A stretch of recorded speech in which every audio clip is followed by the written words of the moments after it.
Hi, I'm Barbara Albert, co-CEO of 100% Renewables, a consultancy specializing in the development of climate action strategies. And in today's video, I'll be talking about best practice examples of climate action strategies for local governments. I'll be talking about developing an energy strategy and plan both for council operations as well as for the community. I'll talk about barriers to action and I'll cite a few case studies. This slide shows the ambitious commitments made by New South Wales local governments that relate to council operations. I remember that in 2014 only Lismore Council was on that list. Now there are close to 40 councils on the map. You can find all these commitments on our webpage. We have similar maps for the other states, so if you want high resolution images of these maps, please get in touch. Now in the previous slide I talked about ambitious commitments. Ambitious commitments means that commitments need to be in line with science, which is net zero by 2050. What does net zero mean? Net zero emissions means that you focus on deep decarbonisation of your emissions and then net off the remaining emissions by removing carbon from the atmosphere, such as through carbon offset projects like sequestration. Here's our method for developing a climate action strategy, which can also be called an energy strategy or an emissions reduction strategy. It's a 7-step method that is based on best practice that we have developed over the years. The most important aspect of this method is that an energy strategy needs to be built on stakeholder engagement, which generates buy-in and the development of emission reduction opportunities that are practical and feasible. Opportunities that are feasible are developed into business cases, which are then put into short, medium and long-term plans, which ideally align with the Council's delivery program, operational plan and strategic plan. It's always a good idea to present a draft strategy to councillors before a plan is put up for adoption, so that councillors are aware of what the benefits are and have an opportunity to shape the strategy before it is finalised. Here is a slide that shows typical carbon reduction opportunities for a local government's operations. It ranges from on-site opportunities such as energy efficiency, on-site solar and storage, energy efficient transport, and opportunities for waste, sequestering carbon in wetlands and urban forests, though these are hard to measure, to purchasing opportunities such as buying renewable energy through a renewable energy power purchase agreement, for instance, or by reducing emissions in your supply chain, or by investing money in carbon offset projects. Councils may also be interested in developing their own local clean energy generation projects, such as a small solar farm or bioenergy generation. Carbon reduction is also enabled by having an appropriate financing strategy for your plan and by having good governance and leadership structures in place. There are also other external opportunities, such as a greening grid, though forecast supports organisations acting now to reduce their emissions rather than wait for this to occur. This is an example of a net zero pathway we developed for the city of Canada Bay. It is for council operations. This scenario sees council continue to increase its level of renewable energy purchasing via PPAs to 100% in successive procurement cycles. It also sees 80% of petrol and 50% of diesel vehicles switch to electric by 2030. Carbon offsets need to be purchased in 2030 to reduce residual greenhouse gas emissions to zero. There are, of course, many barriers to reducing these emissions. 5 key ones stand out. Naturally, there are financial constraints, whether through limited funds, low rate bases, or competing priorities. Lack of knowledge or information about opportunities is decreasing as initiatives like solar, LED, variable speed drives, and PPAs become the norm. But even then, many councils simply don't have the resources to identify, plan, and engage on energy. Lots of energy-using assets are old and big savings won't happen until these systems are upgraded, which often relies on grants. Simply not having a plan of actions to do over the next 4 to 5 years is a barrier, usually linked to a shortage of resources. Lastly, some measures are currently difficult to justify. Batteries, for example, are still expensive, and small solar farms need other local co-benefits to be considered compared to a PPA from large-scale solar and wind farms, for example.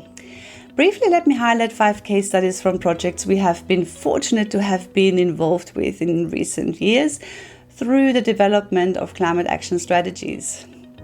Coffs Harbour City Council's Powering Ahead is the next stage in Coffs Harbour City Council's Climate Action Plan implementation and involves the rollout of 2.2 megawatts of rooftop and ground-mounted solar PV to 16 sites across council operations. Tweed Shire Council completed multiple solar PV installations and committed to a 604 kilowatt ground-mounted solar array at its Bonora Point wastewater treatment plant. Narrandera Shire Council's Climate Action Strategy has recently been adopted. Council has applied for grant funding plus council money to implement the $1.4 million plan. Nambucca Valley Council's Renewable Energy Action Plan was adopted in 2019. Since then, Council has steadily implemented the identified energy efficiency and renewable energy opportunities. Kyogle used a government grant of just over $400,000 for solar PV and building lighting upgrades. They put aside a further $300,000 for street lighting LED conversions to be done in 2 years, with initial capital coming from savings from actions implemented to date. So moving on to take a look at community emissions reduction plans. With many local governments now having a plan in place for their operations, some are turning their attention to their communities. Local governments usually emit around 1 to 2% of the emissions in their community. So the key to unlocking deep cuts at the community level is to engage households and business. The abatement opportunities here are similar, but key tasks are to identify and get the buy-in from many stakeholders to understand their ability to influence their emissions, to develop opportunities that will help them to unlock that potential, and most importantly, to identify resources that can coordinate and help to facilitate some of these opportunities, such as community and business groups, local government staff, other levels of government and suppliers.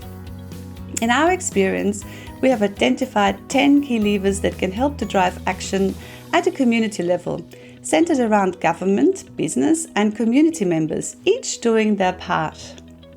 For example, councils lead by example by committing to and achieving affordable emissions cuts in their operations and can demonstrate the feasibility of technologies like solar and electric vehicles. Councils can also work with the community to educate and inform, incentivize and implement some planning controls, but rely on state and federal governments to do the heavy lifting on building standards. Infrastructure to enable deep cuts can range from new transmission infrastructure to enable new large-scale renewable energy generation, which federal and state governments need to lead, to EV charging that council can influence in collaboration with others. Of course, individuals and businesses can and do take action themselves, and this is key to whole communities decarbonising. In our recent community emissions reduction plan for Clarence Valley, the council, we have tried to capture the level of influence that different community stakeholders can have on different abatement areas, and this is summarized here in this graph. Note though that even when the ability to influence emissions is considered to be low, the combined advocacy of many for change can also be impactful. So this does not mean that stakeholders should not act. They should, and they do. Community strategic plans are a great example of exactly this, and we have seen many CSPs where individuals in communities have called for sustainability and action on climate to be a key pillar of their 10-year plan. I mentioned Clarence Valley Council, which has recently developed a community energy and emissions reduction strategy with the help of the New South Wales Government. This plan follows the development of Council's operations strategy in 2017, where ambitious goals for emissions reduction and renewable energy were set. This strategy is now on public exhibition for comment by the community. So I encourage you to go to the link shown here and take a look and see how this might apply to your community. Just to give you a quick snapshot of the action plans in the Clarence Valley strategy. There are 47 actions across all emissions areas. The role of 6 key stakeholder groups were included. The table excerpt shows how actions have been organised, highlighting the abatement area, descriptions, key stakeholders, as well as consideration of different levers. Lastly, I just want to highlight a paper we recently developed based on our experience working with nearly 50 local councils in New South Wales in regional and metro areas over the last 7 years. We looked at emissions from local councils, their ability to help the communities to reduce their emissions, barriers, pathways to zero emissions, and the role of groupings of councils such as joint organisations. Please get in touch with me if you would like a copy of this report. Thanks for watching. If you enjoy our content, please subscribe to our YouTube channel for more videos like this. I'll see you in my next video.